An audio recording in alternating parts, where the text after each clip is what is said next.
Hello everyone, welcome to home science classes. Home science classes में आपका स्वागत है।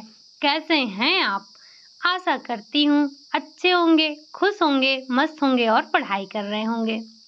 तो आपको पता है कि हम इस टाइम पे कर रहे हैं प्रैक्टिस, क्योंकि हमारा 19 को है बीपीएससी का एग्ज़ाम, जो कि हमारा बीपीएससी स्टेट का एग्ज़ाम है।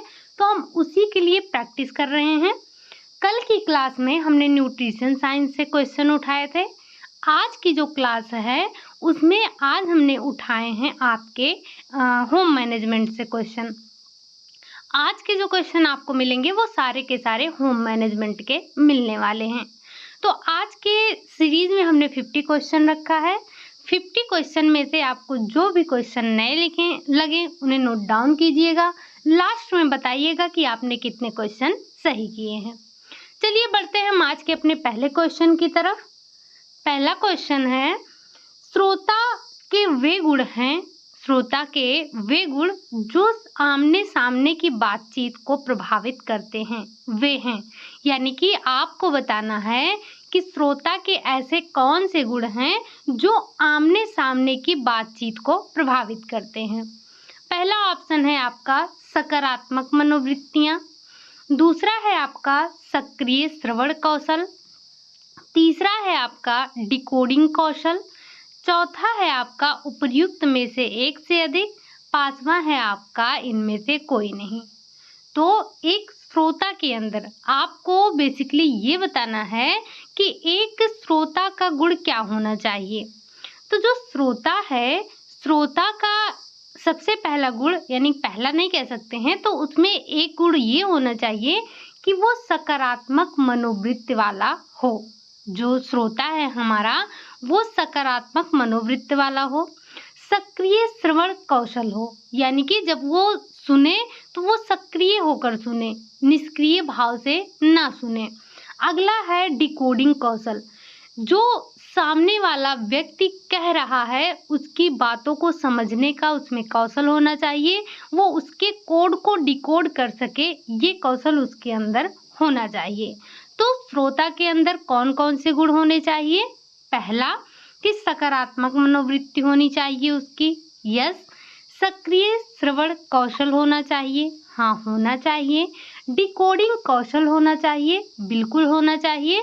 तो इसका राइट आंसर हो जाएगा उपरोक्त में से एक से अधिक, यानी कि ये तीनों के तीनों ऑप्शन आपके बिल्कुल सही हैं एक श्रोता के लिए। ठीक, अगला क्वेश्चन है आपका, पारिवारिक लक्ष्यों की प्राप्ति के लिए कार्य करने की दिशा का खाका बनाने को कहते हैं। यानी कि परिवार की लक्ष्य की प्राप्ति करने के लिए कार्य करने के लिए दिशा का खाका बनाना क्या कहलाता है?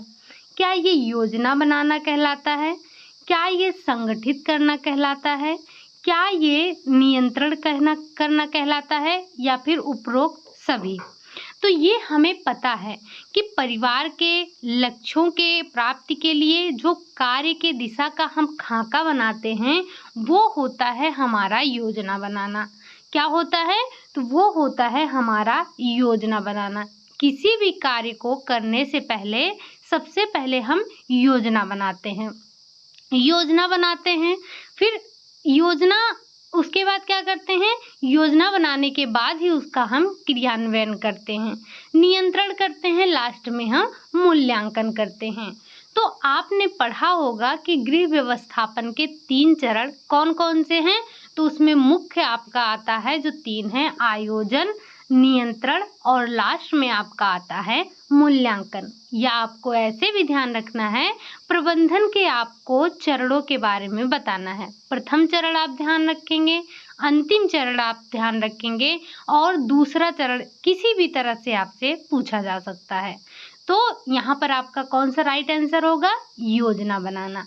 यानी कि पारिवारिक लक्ष्यों की प्राप्ति के लिए कार्य करने की दिशा का जो हम खाका बनाते हैं उसी को हम योजना कहते हैं। ठीक, अगला क्वेश्चन है आपका, एक इंटीरियर डिजाइनर के लिए निम्नलिखित में से कौन सी सबसे बड़ी चुनौती है?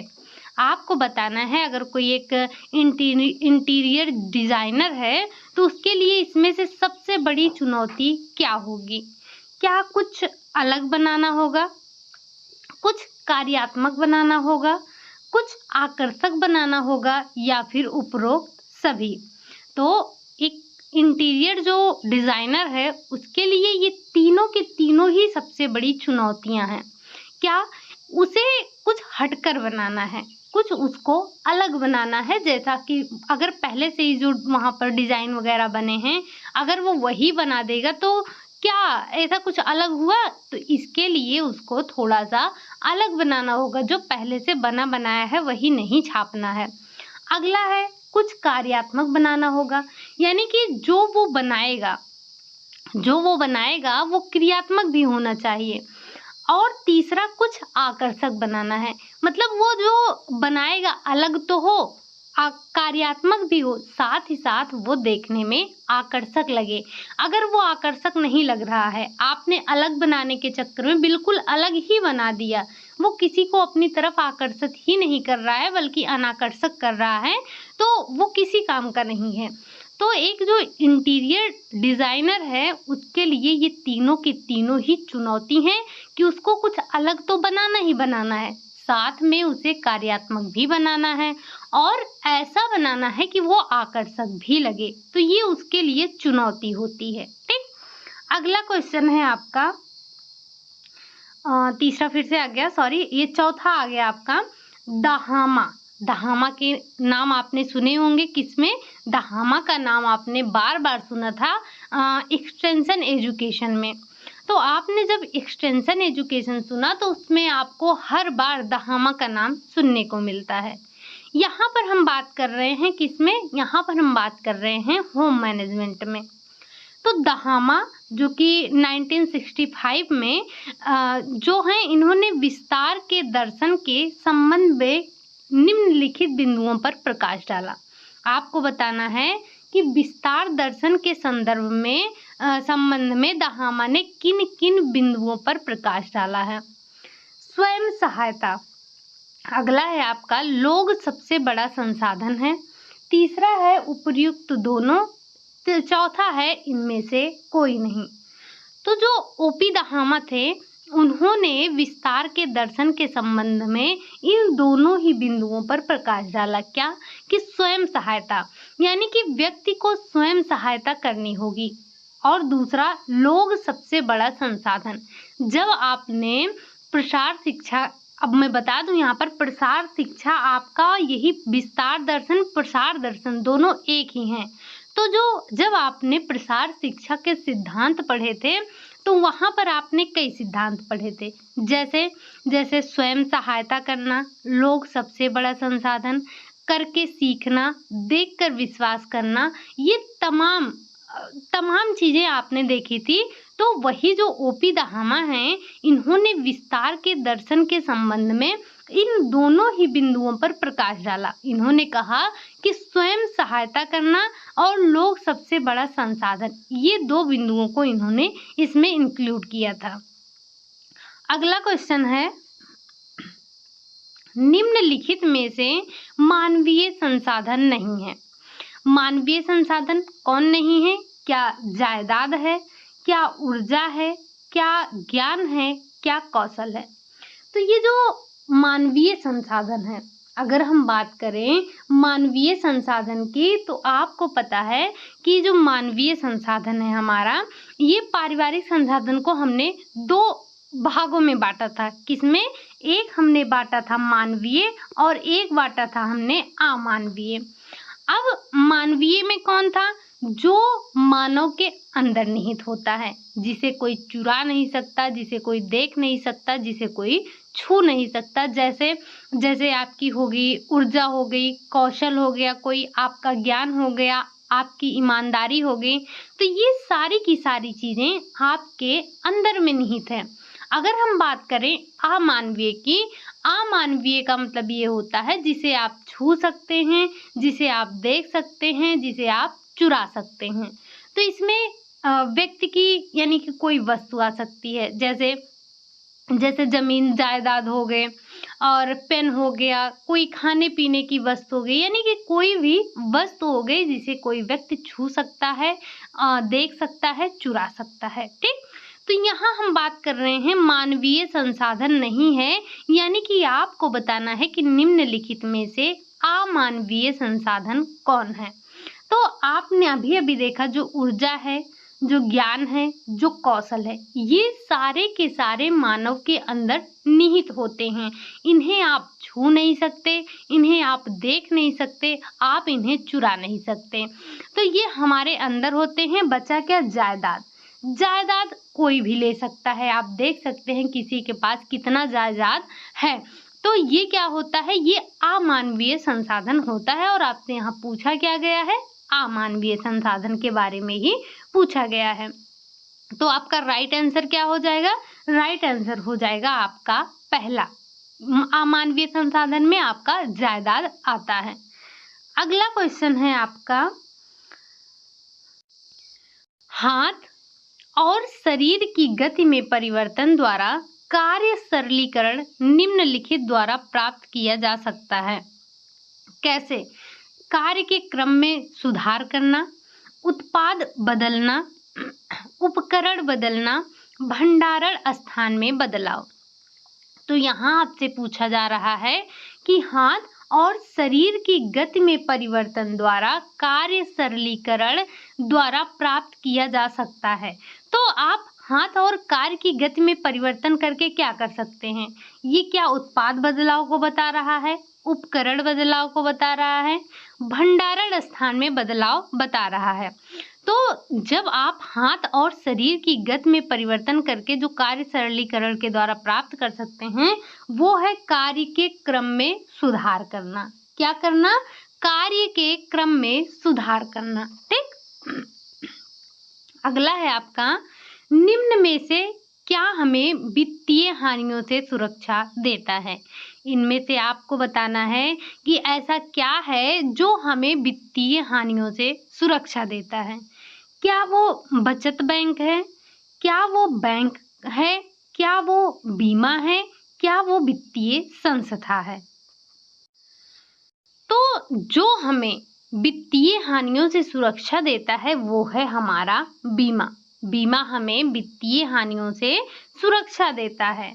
अगला प्रश्न है आपका, वह लक्ष्य जो विभिन्न चरणों और निर्णयों के रूप में किसी उच्चतर लक्ष्य को प्राप्त करने के लिए उठाए गए हैं कहलाते हैं। क्या कहलाते हैं? आपको बताना है कि वो लक्ष्य जो विभिन्न चरणों और निर्णयों के रूप में किसी उच्चतर लक्ष्य को प्राप्त करने के लिए उठाए गए हैं वो कहलाते हैं लंबी अवधि के लक्ष्य, छोटी अवधि के लक्ष्य, साधन अंत लक्ष्य, मध्यवर्ती लक्ष्य। तो यहाँ पर आप बात को समझिएगा कि वो लक्ष्य जो विभिन्न चरणों और निर्णयों के रूप में किसी उच्चतर लक्ष्य को प्राप्त करने के लिए उठाए गए हैं, यानी कि जो आपके बड़े लक्ष्य हैं, जो आपके उच्चतर लक्ष्य हैं, या बोले तो जो आपके बड़े लक्ष्य हैं, उन लक्ष्यों को पूरा करने के लिए जो आप कदम उठाए हैं वो क्या कहलाते हैं? वो लंबी अवधि के लक्ष्य तो कहलाएंगे नहीं, छोटी अवधि के लक्ष्य तो कहलाएंगे नहीं, साधन अंत लक्ष्य कहलाते हैं। जैसे आपको खरीदने जाना है सब्जी, ठीक? तो अगर आप तो इसको छोड़ते हैं। जैसे आपको जाना है, आपको अपनी पढ़ाई के लिए फीस जमा करना है, ये आपके बड़े लक्ष्य में से एक है। अब आपको जाना है पैसे निकालना, तो आप क्या करेंगे? जो आप घर से निकले और आपने ऑटो रिक्शा या ई रिक्शा जो भी किया, उससे आप बैंक गए, बैंक से जो पैसा निकाले, ये आना जाना जो आपने छोटे साधन का प्रयोग करा अपने बड़े लक्ष्य को पूरा करने के लिए, यही आपका कहलाया साधन अंत लक्ष्य। यानी कि जो बड़े बड़े लक्ष्यों को पूरा करने के लिए आप अपने छोटे छोटे लक्ष्य बनाते हैं या छोटे छोटे कदम उठाते हैं, वही आपके कहलाते हैं साधन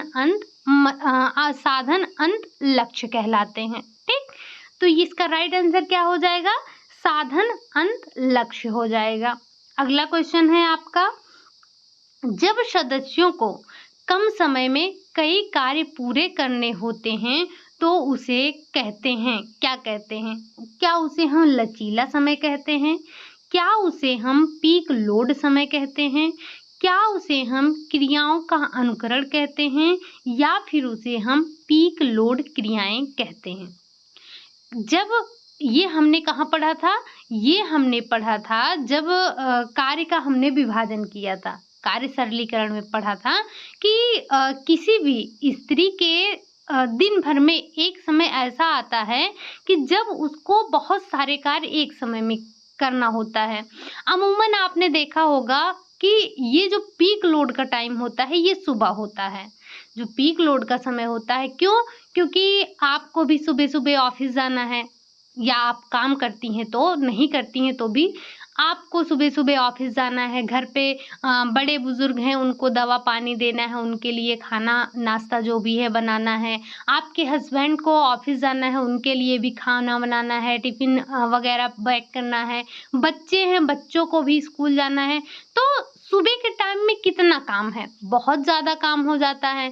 तो जब किसी स्त्री पर या किसी भी व्यक्ति पर एक समय में अत्यधिक कार्यभार आ जाता है तो वही आपका कहलाता है पीक लोड। यानी कि जब सदस्यों को कम समय में कई कार्य पूरे करने होते हैं तो वो आपका कहलाता है पीक लोड समय। सॉरी, ये आपने जब समय व्यवस्थापन देखा था तो वहां पर पढ़ा था। आपने समय व्यवस्थापन देखा, उसमें इस बात को आपने समझा था कि पीक लोड टाइम क्या होता है। जब ये पीक लोड टाइम जरूरी नहीं है कि ये सिर्फ सुबह हो, ये हमने ये बताया कि अमूमन ऐसा होता है, सामान्यतः ऐसा ही होता है कि सुबह के टाइम में बहुत ज़्यादा काम होता है। ये आपने अपने घर में भी अनुभव किया होगा। हालांकि ये कभी-कभी दोपहर में हो जाता है, कभी शाम के टाइम पे ये पीक लोड होता है, लेकिन सामान्य तौर पर जो देखा गया है वो ये सुबह के टाइम का ही पीक लोड होता है। जैसे किसी-किसी के यहाँ दोपहर में होता है, सुबह सब लोग अपना इधर-उधर गए, शाम को दोपहर के टाइम में उनके यहाँ काम बहुत ज़्यादा हो गया, तो उनके लिए वो पीक लोड टाइम होगा। जिनके यहाँ सुबह बहुत ज़्यादा कार्य हो जाता है, उनके लिए सुबह का टाइम पीक लोड टाइम हो जाता है। तो ये हर घर का अलग-अलग होता है, सभी के यहाँ एक समान नहीं होता है।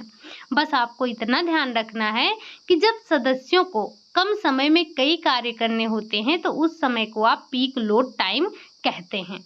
अगला क्वेश्चन है आपका, कार्य सरलीकरण के अध्ययन के लिए पेपर पेन तकनीक का उदाहरण कौन सा है? आपने जब कार्य सरलीकरण पढ़ा था तो आपने कार्य सरलीकरण को दो भागों में विभाजित किया था। एक था आपका पेन पेंसिल और एक था आपका अनौपचारिक, एक था आपका औपचारिक, एक था आपका पेन पेंसिल। तो जो आपका कार्य सरलीकरण के अध्ययन के लिए जो आपने पेन पेंसिल तकनीक देखी थी, उसमें से इसमें कौन सा है जो आपके पेन पेंसिल तकनीक का है? क्या वो प्रक्रिया चार्ट है? क्या वो मेमो मोशन है? क्या वो चक्र ग्राफ है जिसे हम साइकिल ग्राफ कहते हैं, या फिर वो माइक्रो मोशन है? आपको यहाँ पर पेन पेंसिल तकनीक के बारे में बताना है कि कौन सा आपका यहाँ पर पेन पेंसिल तकनीक है। तो अगर हमें याद हो, अगर आपको याद हो, तो जो आपकी पेन पेंसिल तकनीक थी उसमें आपका ये प्रक्रिया चार्ट आ रहा था। पाथवे चार्ट, प्रक्रिया चार्ट आपने किसमें देखा था? तो वो आपने देखा था कार्य सरलीकरण की जो पेन पेंसिल तकनीक थी, आपने उसमें देखा था। ठीक, अगला क्वेश्चन है आपका क्वेश्चन नंबर 11। इसमें आपको बताना है कि RAA का मतलब क्या है। कहने का मतलब कि आपको इसका फुल फॉर्म बताना है कि RAA का फुल फॉर्म क्या है।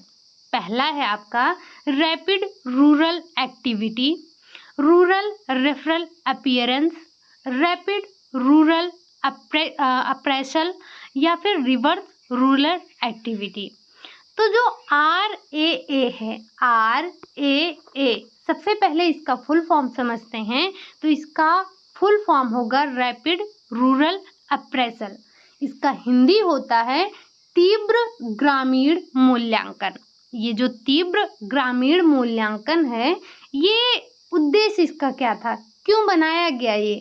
तो तीव्र ग्रामीण मूल्यांकन और तकनीक अनुसंधान, ये जो भी चीजें हैं, इनके महत्व को ग्रामीणों तक पहुंचाना।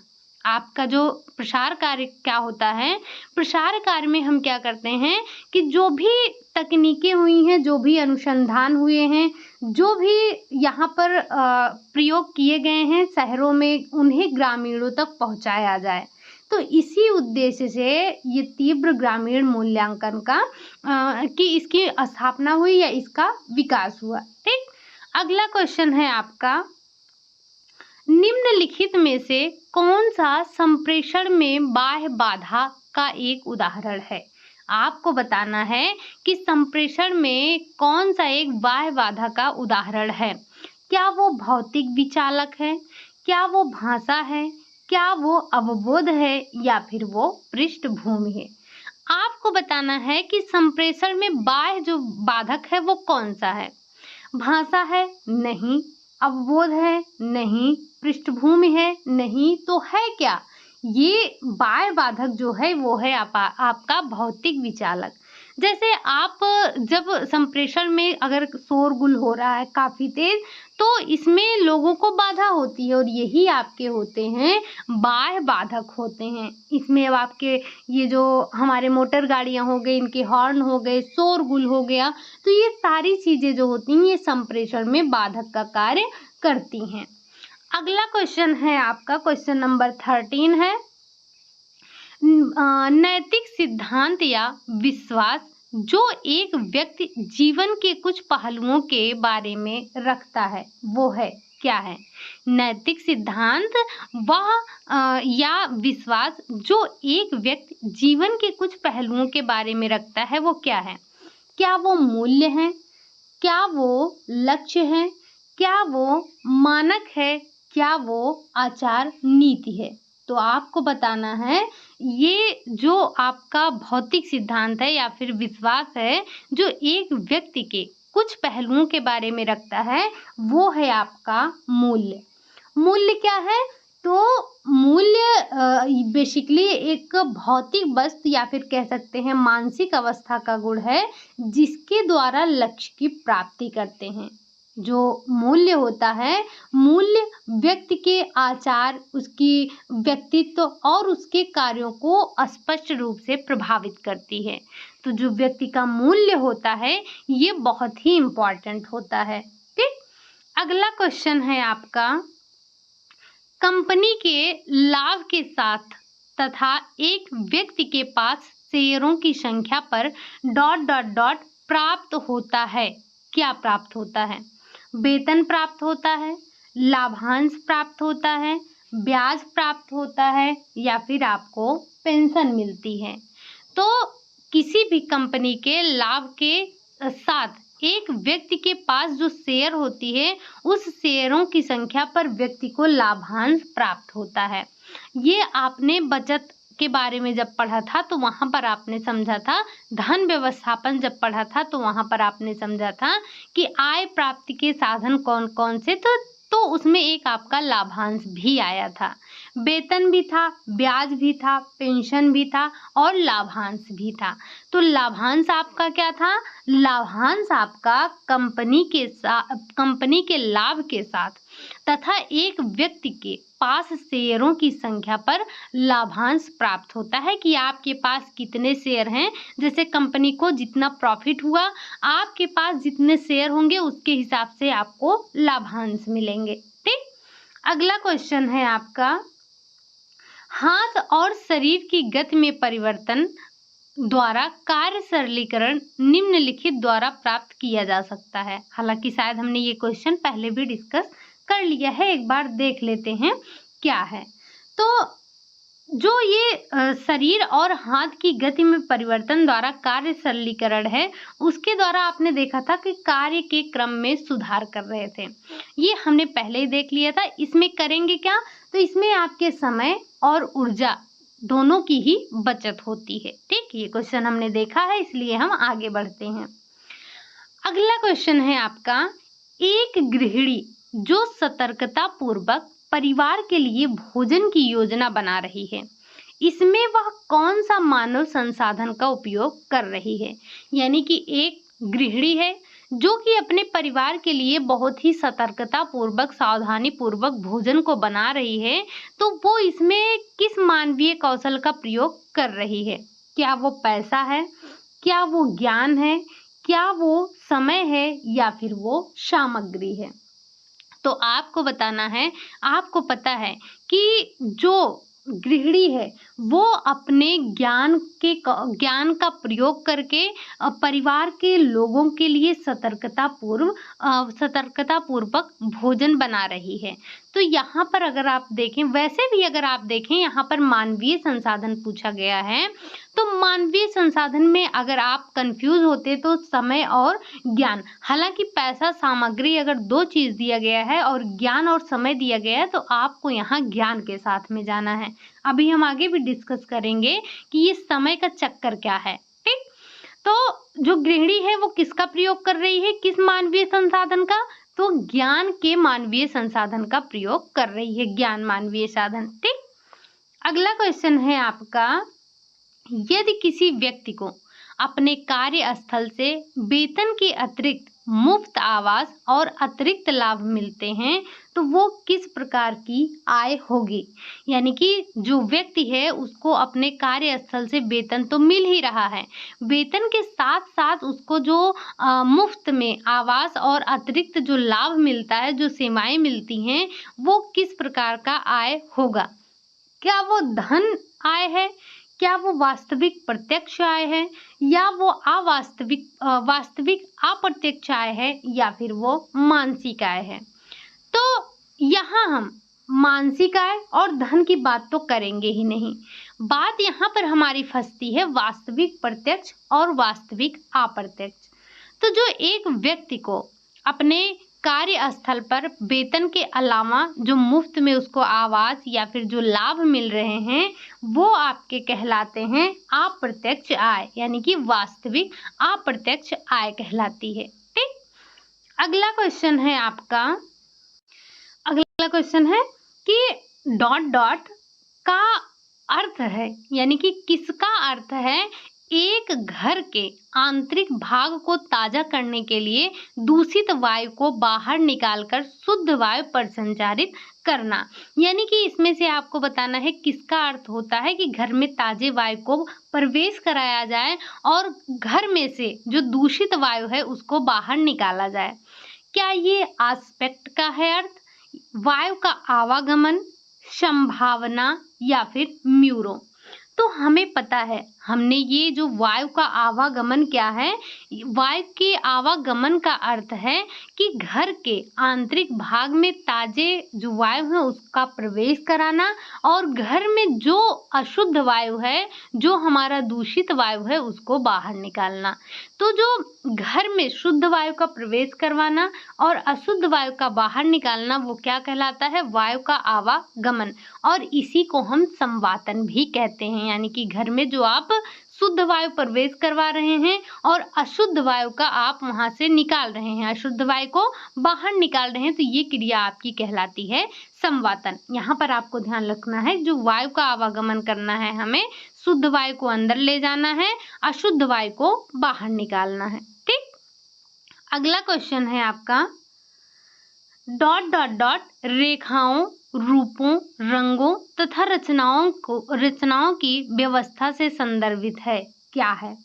क्या वो रूप है, क्या वो आकृति है, क्या वो सामंजस्य है, या फिर वो डिजाइन है। तो आपको बताना है कि क्या इनमें से क्या रेखाओं, रूपों, रचनाओं, इनकी व्यवस्था से संदर्भित है। अगर हम बात करें रूप, तो रूप हमें दिया गया है, रेखा आकृति आपकी आ ही जाएगी, सामंजस्य यानी कि जो आप यहाँ, आपका राइट आंसर डिजाइन से होगा। तो डिजाइन जो होती है वो रेखाओं, रूपों, रंगों, रचनाओं, इनकी जो व्यवस्था है उसको संदर्भित करता है। क्या करता है, इनकी व्यवस्था को संदर्भित करता है। ठीक, अगला क्वेश्चन है आपका क्वेश्चन नंबर 20, डिजाइन सिद्धांत डॉट डॉट डॉट संबंध के नियम से संदर्भित है, किसके नियम से? क्या समानुपात के नियम से संबंधित है, संतुलन के नियम से संबंधित है, लय से संबंधित है या फिर जोर? ये जोर क्या है? हालांकि इसमें आ गया है, तो ये किससे संबंधित है? जो हमारा डिजाइन सिद्धांत है वो समानुपात से संबंधित है। किसी डिजाइन का एक तत्व दूसरे तत्व या फिर पूरे जो हमारा डिजाइन है उससे कैसे संबंधित है, इस चीज को बताता है। क्या? जो समानुपात है। ठीक, तो डिजाइन सिद्धांत समानुपात संबंध के नियम से संदर्भित है। अगला क्वेश्चन है हमारा, क्वेश्चन नंबर 21 है, गद्दा युक्त पृष्ठ वाले furniture co dot dot dot कहते हैं। क्या कहते हैं? जो गद्दा युक्त हमारा पृष्ठ वाला फर्नीचर है उसको क्या कहेंगे? ड्रॉर कहेंगे, मेज कहेंगे, कुर्सी कहेंगे, अपहोल्स्टरिंग कहेंगे। तो जो आप मेज हो गया, कुर्सी हो गया, सोफा वगैरह, यानी कि जो मेज कुर्सी हो गए हमारे, इन पे जो आप गद्देदार जो पृष्ठभूमि लगाते हैं वही आपका अपहोल्स्टरिंग कहलाता है। तो गद्दा युक्त पृष्ठभूमि वाले फर्नीचर को आप अपहोल्स्टरिंग कहते हैं। ठीक, अगला क्वेश्चन है आपका, डॉट डॉट एक संसाधन है जो हम सब साझा करते हैं, हालांकि यह वह है जिसके प्रति हम सामान्यतः लापरवाह रहते हैं। अब आपको बताना है कि इसमें से ऐसा कौन सा संसाधन है जिसे हम सबके साथ में साझा करते हैं लेकिन हम उस संसाधन के प्रति बहुत ही लापरवाह रहते हैं, जैसे कि आप हैं। तो क्या ये धन है? धन आप सबके साथ साझा करते हैं? जी नहीं। समय है, ऊर्जा है, जल है। तो धन की बात की नहीं जाएगी, जल की बात की नहीं जाएगी, बचा आपका समय और ऊर्जा। तो जो ये समय है आपका, समय क्या करते हैं आप लोगों के साथ साझा तो करते हैं लेकिन समय के प्रति आप सभी बहुत लापरवाह रहते हैं। समय की कदर नहीं है हमें। वो कहते हैं ना कि जो चीज़ हमें मुफ्त में मिलती है हमें उसकी कद्र नहीं होती है। जैसे कि ये हमारी क्लास ही है, जब आप पैसा देकर आप पढ़ते हैं ना तो आप कॉन्टिन्यूअस क्लास लेते हैं, नोट्स भी बनाते हैं, पढ़ते भी हैं, टाइम पे आ भी जाते हैं। लेकिन अब जब ये आपको मुफ्त में चीज़ें मिल रही हैं तो इसकी वैल्यू नहीं है आपको। तो उसी तरह से जो हमारा समय है, समय हमें बिल्कुल मुफ्त में मिल रहा है तो हमें इसकी कद्र नहीं है। अब यहाँ पर बात आ गई आपकी समय।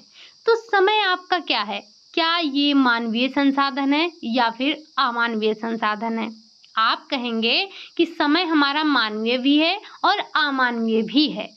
अब जो निकिल और डॉर्सी थे, ग्रास और कैंडल थे, इन दोनों ने ही पारिवारिक संसाधन को दो वर्गों में विभाजित किया था। जो हमारे संसाधन थे दो में विभाजित किया, एक बताया मानवीय और दूसरा बताया अमानवीय।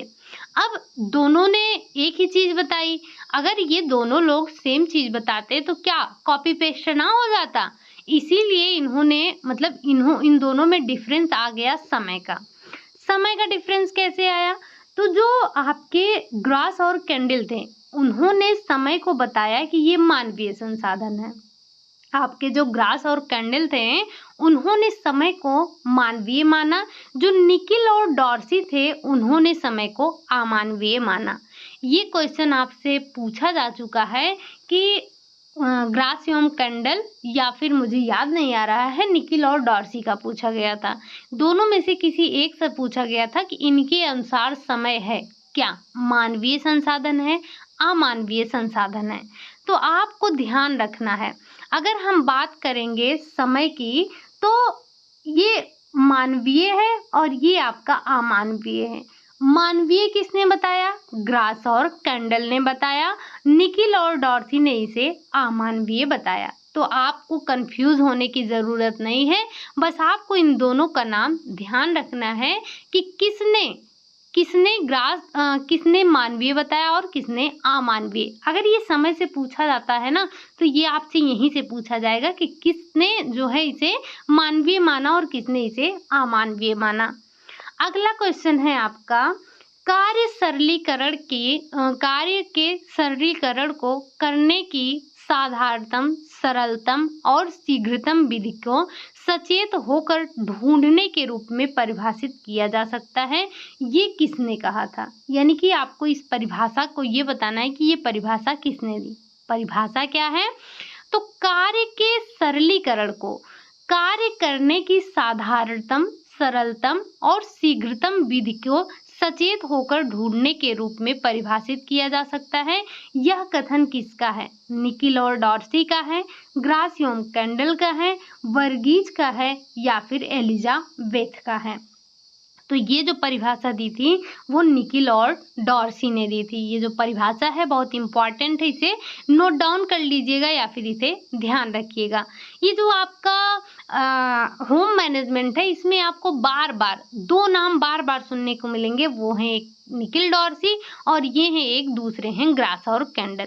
ये दोनों आपके पूरे होम मैनेजमेंट में चिपके रहेंगे, आपको छोड़ने वाले नहीं हैं। तो इनको थोड़ा ध्यान रखिएगा, इनसे दोस्ती बनाए रखिएगा।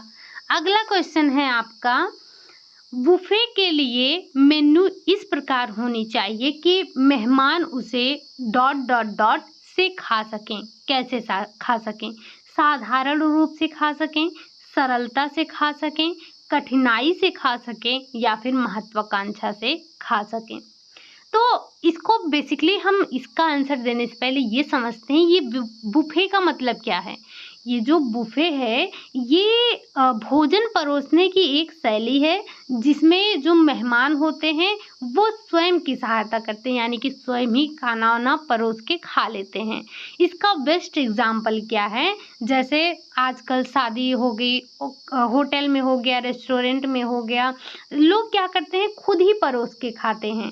तो इसमें या कोई भी आप देखेंगे कोई भी सामाजिक कार्यक्रम हो रहा है तो इसमें लोग स्वयं ही खाना परोस कर खाते हैं।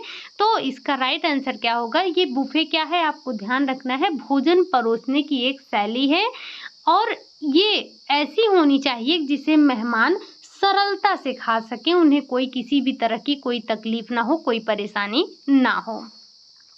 अगला क्वेश्चन है आपका, पारिवारिक प्रणाली के चारों ओर प्राथमिक सामाजिक प्रणाली है।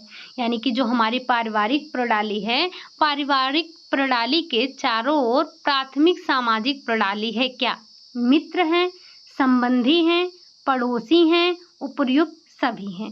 तो इसका जो राइट आंसर हो जाएगा वो हो जाएगा उपरोक्त सभी, क्योंकि जो हमारा परिवार है इन सभी से इनका घनिष्ठ संबंध होता है। ठीक, क्या होता है? घनिष्ठ संबंध होता है। ठीक,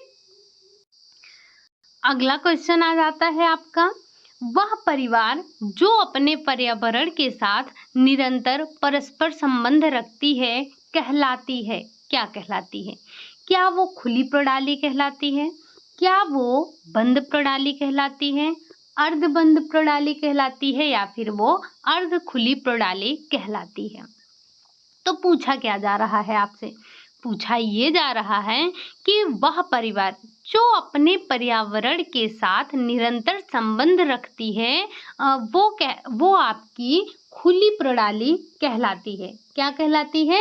कि वो आपकी खुली प्रणाली कहलाती है। अगला क्वेश्चन है आपका क्वेश्चन नंबर 27। कला के आधारित तत्वों में से एक है क्या?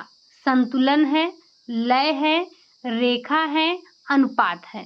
तो यहाँ बेसिकली आपको ये बताना है कि कला के तत्व कौन कौन से हैं।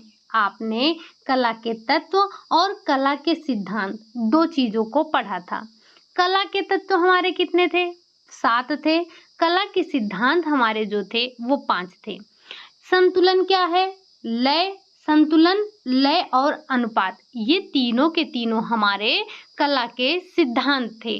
साथ ही साथ आपने देखा था ये था अनुपात, लय और क्या देखा था आपने? एक था आपका दबाव देना और एक क्या था मुझे याद नहीं आ रहा है, एक बार आप कमेंट करके जरूर बताइएगा कि कला के जो सिद्धांत थे उसमें 5वां आपका क्या था।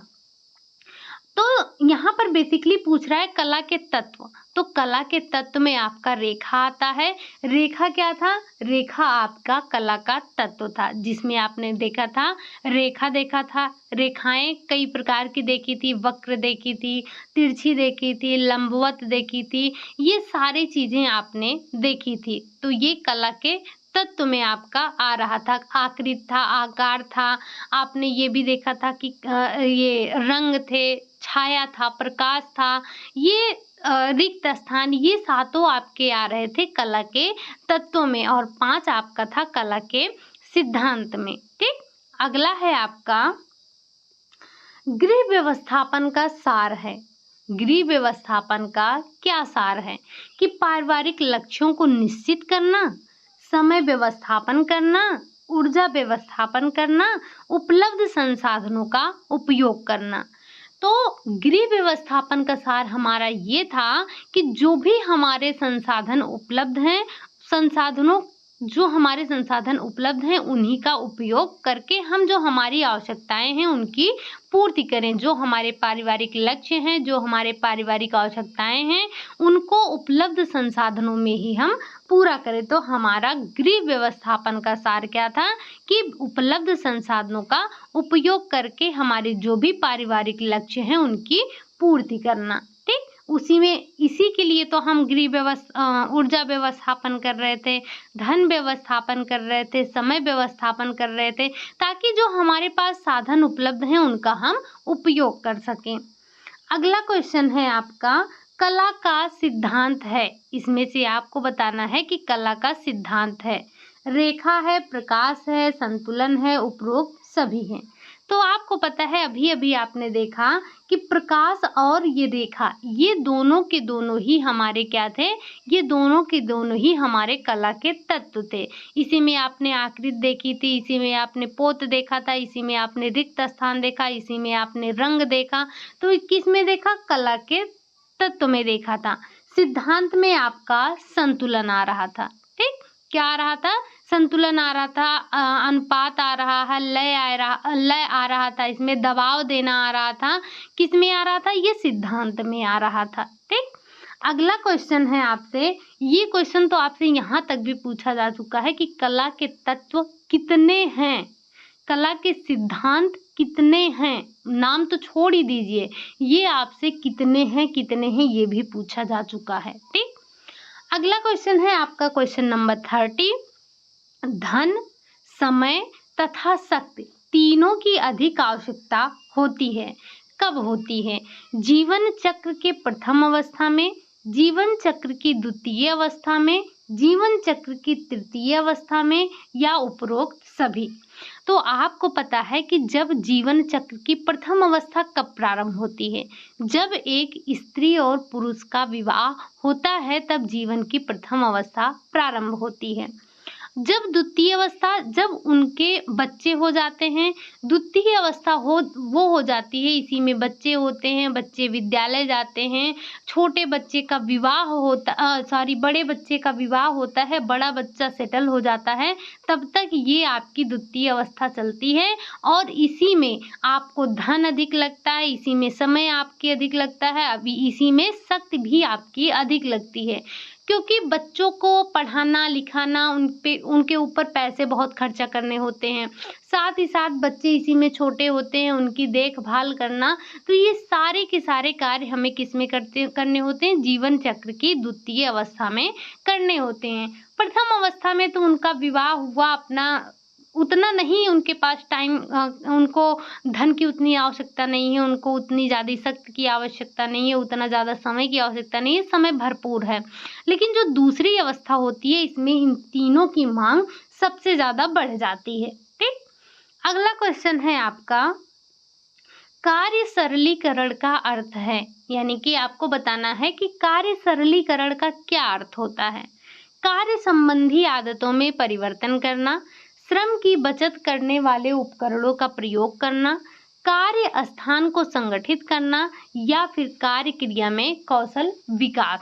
तो हमें पता है कार्य जो सरलीकरण है, कार्य सरलीकरण का अर्थ होता है कार्य संबंधित आदतों में परिवर्तन लाना या कार्य संबंधित जो भी हमारी आदतें हैं उनमें परिवर्तन लाना। ठीक, अगला क्वेश्चन है आपका क्वेश्चन नंबर 32। मिलावट निरोध अधिनियम कब लागू हुआ? आपको बताना है ये जो मिलावट निरोध अधिनियम है ये कब लागू हुआ था। 1 जून 1955 को, 1 जून 1956 को, 1 मई 1957 को, या फिर इनमें से कोई नहीं। तो आपको बताना है कि ये कब लागू हुआ था। तो ये जो हमारा मिलावट निरोध अधिनियम है ये 1 जून 1955 को लागू हुआ था, लेकिन ये पारित कब हुआ था? तो ध्यान रखिएगा ये पारित हुआ था 29 सितंबर 1954 को। पारित हुआ है 1954 को, लागू हुआ है 1955 में। ठीक, अगला क्वेश्चन है आपका गृह व्यवस्था एक बांध के समान है जिसके द्वारा संसाधनों को नियमित किया जाता है। ये कथन किसका है या परिभाषा किसने दी है? निखिल और डॉर्सी ने दी है, राजमल पी देवदास ने दी है, कोडजिन ने दी है, या फिर ग्रासियोम कैंडल ने दी है। तो गृह व्यवस्थापन की तुलना जो बांध से की है वो किसने की है? गृह व्यवस्थापन की तुलना बांध से करने वाले आपके देवदास हैं। और ये जो कोडजिन है इन्होंने व्यवहारिक विज्ञान की संज्ञा दी थी। दोनों पॉइंट को ध्यान रखिएगा, ये कोडजिन तो अभी पिछली बार ही पूछे गए थे। अगला क्वेश्चन है आपका फूड प्रोडक्ट ऑर्डर रोकथाम करता है।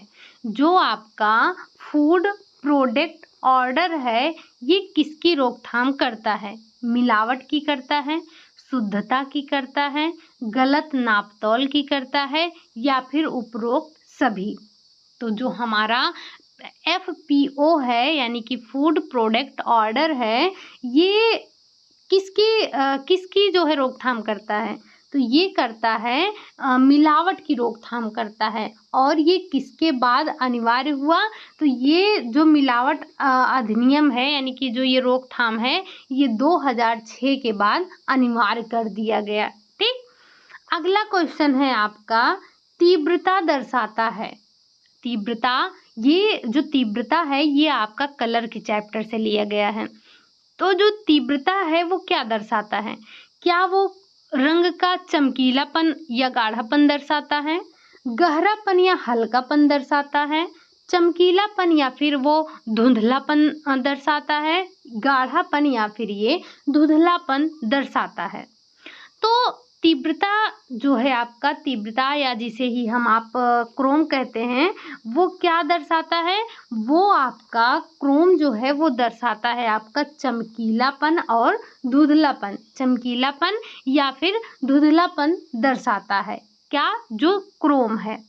अगला क्वेश्चन है आपका उपभोक्ता संरक्षण अधिनियम कब लागू हुआ? जो उपभोक्ता संरक्षण अधिनियम है ये कब लागू हुआ?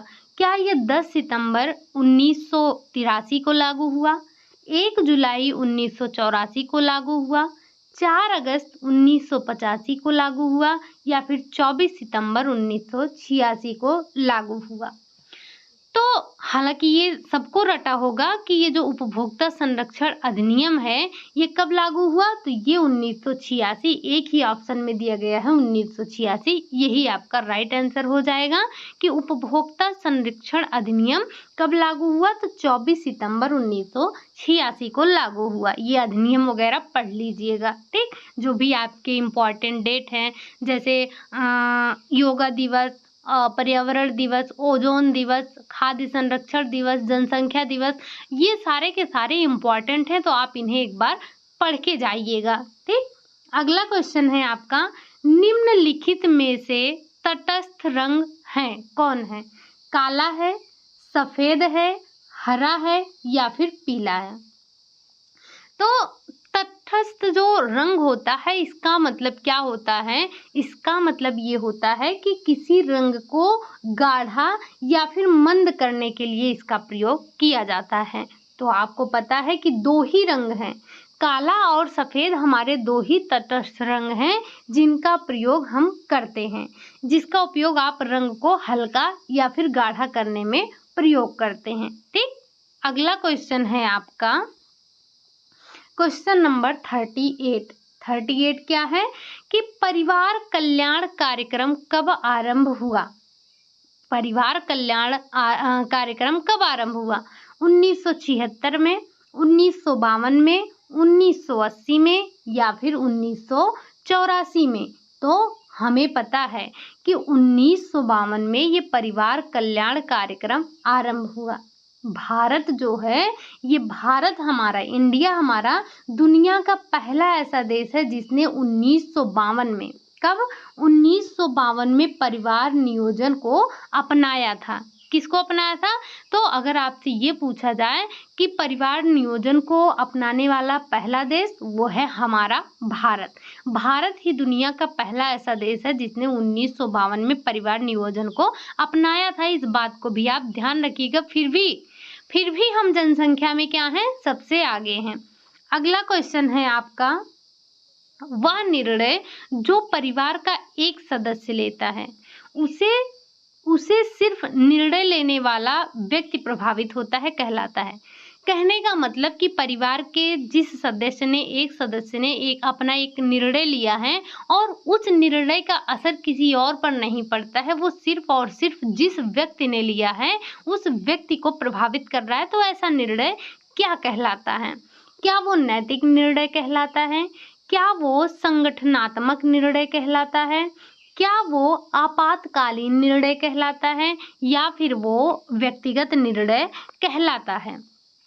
तो जो निर्णय लिया गया है, किसी एक व्यक्ति ने लिया है, उसी के द्वारा लिया गया है, वही उसी व्यक्ति को वो प्रभावित कर रहा है, तो ऐसे निर्णय को हम व्यक्तिगत निर्णय कहते हैं। ठीक, अगला क्वेश्चन है आपका क्वेश्चन नंबर 40।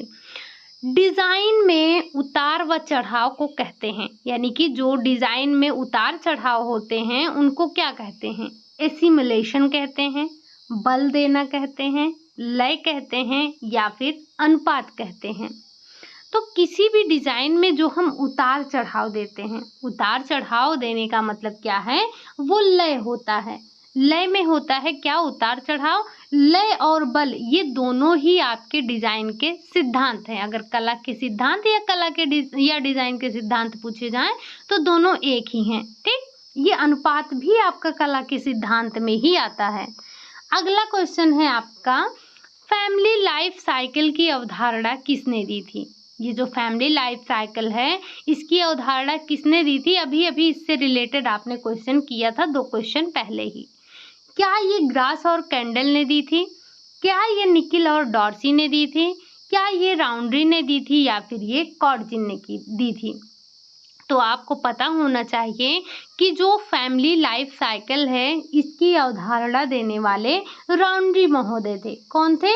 राउंड्री थे। ठीक, अगला क्वेश्चन है आपका क्वेश्चन नंबर 42। जब एक व्यक्ति कार्य को बार बार करता है और फिर भी उसे सफलता नहीं मिलती है तो उसे किस प्रकार की थकान होती है? यानी कि कोई व्यक्ति है, वो किसी कार्य को बार बार कर रहा है लेकिन उसे उस कार्य में सफलता ही नहीं मिल रही है, तो जो उसे थकान होगी वो किस प्रकार की थकान होगी? क्या वो बोरियत थकान होगी, नीरस थकान होगी, कुंठाजन्य थकान होगा या फिर इनमें से कोई नहीं? तो आपको पता है कि थकान 2 प्रकार के होते हैं। एक होता है शारीरिक थकान, एक होता है मानसिक थकान। शारीरिक थकान सबको पता है, जब आप कोई फिजिकल वर्क करते हैं तो आपका शरीर थकता है। मानसिक थकान ये 2 प्रकार का होता है। एक होता है आपका नीरस थकान, एक होता है आपका कुंठाजन्य थकान।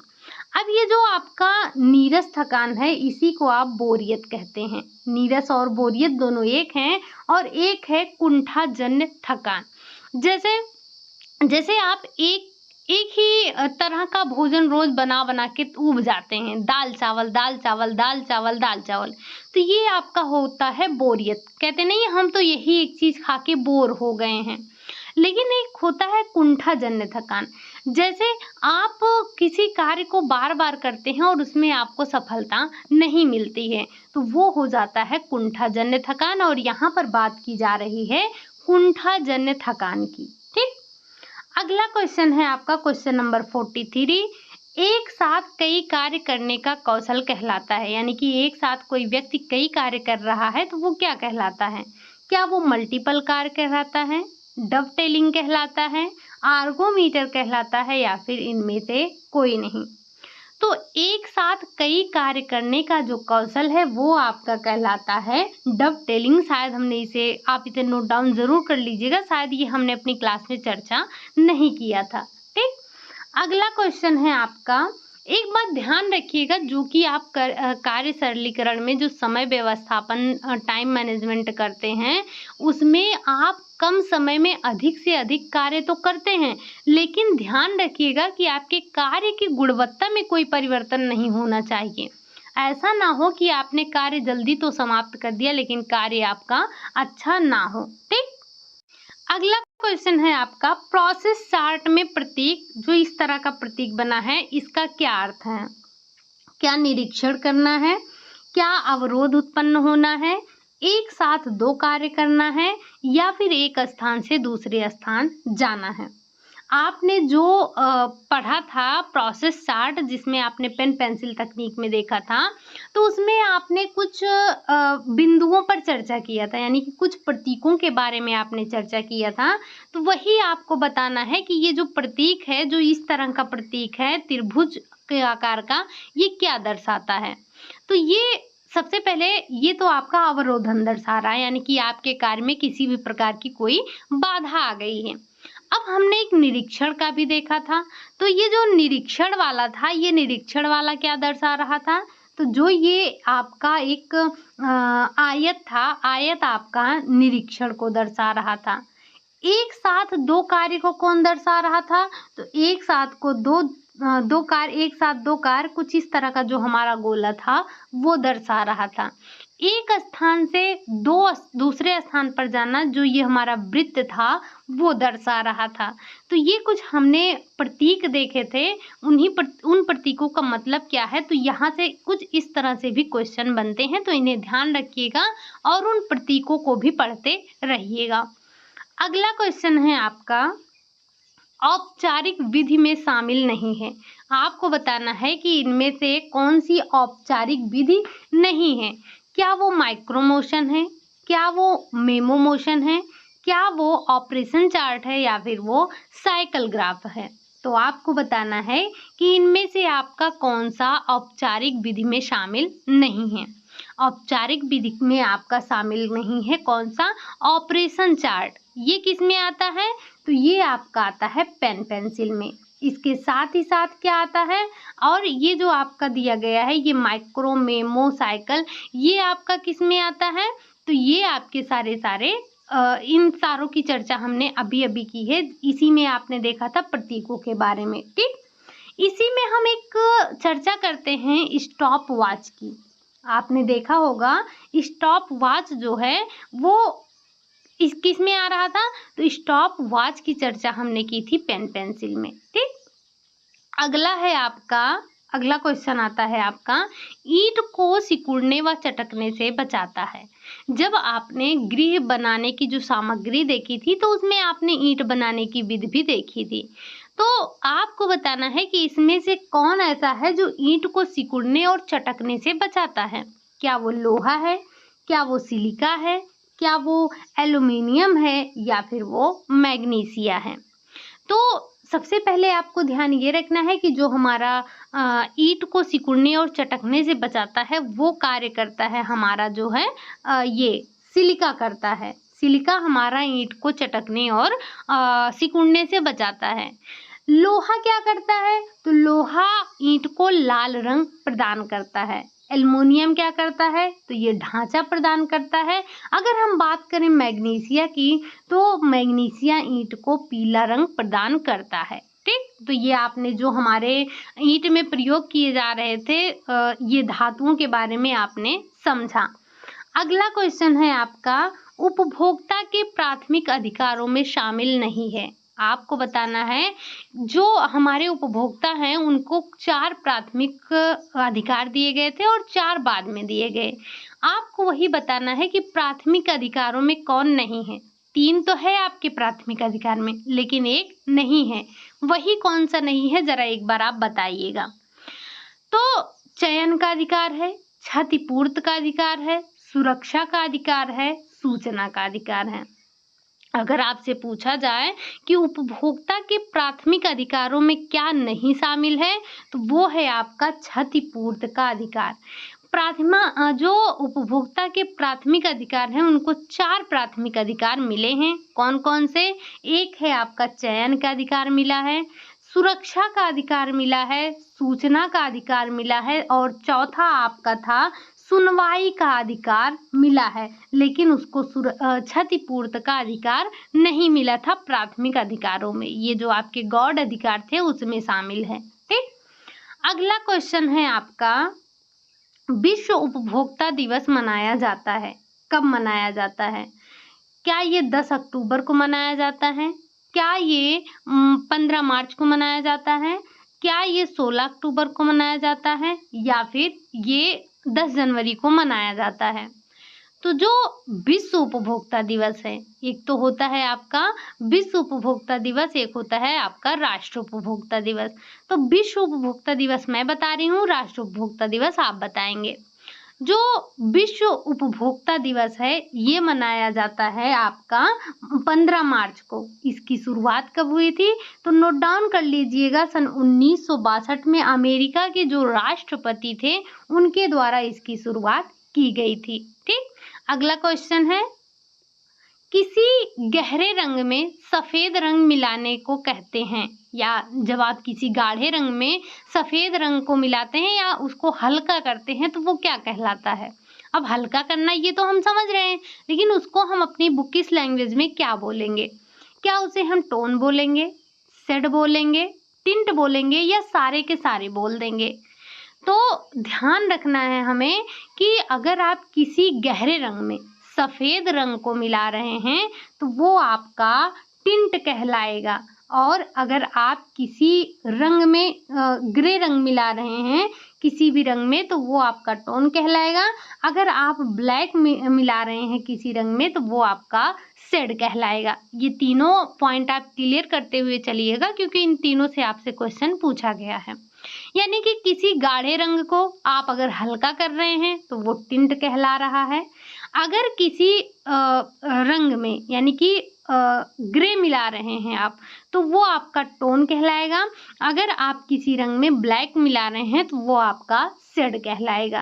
ठीक, अगला क्वेश्चन है आपका और आज का लास्ट क्वेश्चन है, वो क्या है कि गृहिणी द्वारा बचत करने का उद्देश्य है। जो गृहिणी है, गृहिणी के द्वारा बचत करने का क्या उद्देश्य है? कि महंगी वस्तु को खरीदना, अपनी शान को सुरक्षित बनाने के लिए, भविष्य को सुरक्षित बनाने के लिए या फिर उपयुक्त सभी के लिए। तो जो गृहिणी के द्वारा बचत किया जाता है, या आप सभी बताइए, आप सब जो बचत करती हैं, यहाँ पर हर कोई बचत करता है, हर कोई बचत करता है। क्यों बचत करता है? क्या वो महंगी वस्तु खरीद सके, क्या वो अपनी शान को सुरक्षित रख सके, या फिर वो भविष्य के लिए सुरक्षित बना सके, अपने भविष्य को सुरक्षित बना सके। तो आप सभी के क्या उद्देश्य हैं आप सब जानिएगा, लेकिन जो एक गृहिणी होती है, गृहिणी के द्वारा जो बचत किया जाता है उस बचत का उद्देश्य ये होता है कि वो अपने भविष्य को सुरक्षित बनाने के लिए बचत करती है। ठीक, तो गृहिणी के बचत करने का उद्देश्य क्या है? अपने भविष्य को सुरक्षित बनाना है। ठीक, तो ये थे आज के हमारे 50 क्वेश्चन जो कि हमने लिए थे होम मैनेजमेंट से। अब कल की क्लास में अगला ब्रांच हमारा हो सकता है एक्सटेंशन एजुकेशन हो, तो एक बार आप सभी पढ़कर आइएगा। ये आप मुझे अब बताइए कि आपने 50 में से ईमानदारी से बताइएगा, बेईमानी मत कीजिएगा, ईमानदारी से बताइएगा कि आपने 50 में से कितने क्वेश्चन सही किए हैं। और ये क्लास आपको कैसी लगी ये भी बताइएगा। अगर अच्छी लगी हो तो लाइक कर दीजिएगा, चैनल को सब्सक्राइब कर लीजिएगा, साथ ही साथ कमेंट जरूर कीजिएगा। चलिए फिर मिलते हैं नेक्स्ट क्लास में, तब तक के लिए बाय बाय, टेक केयर।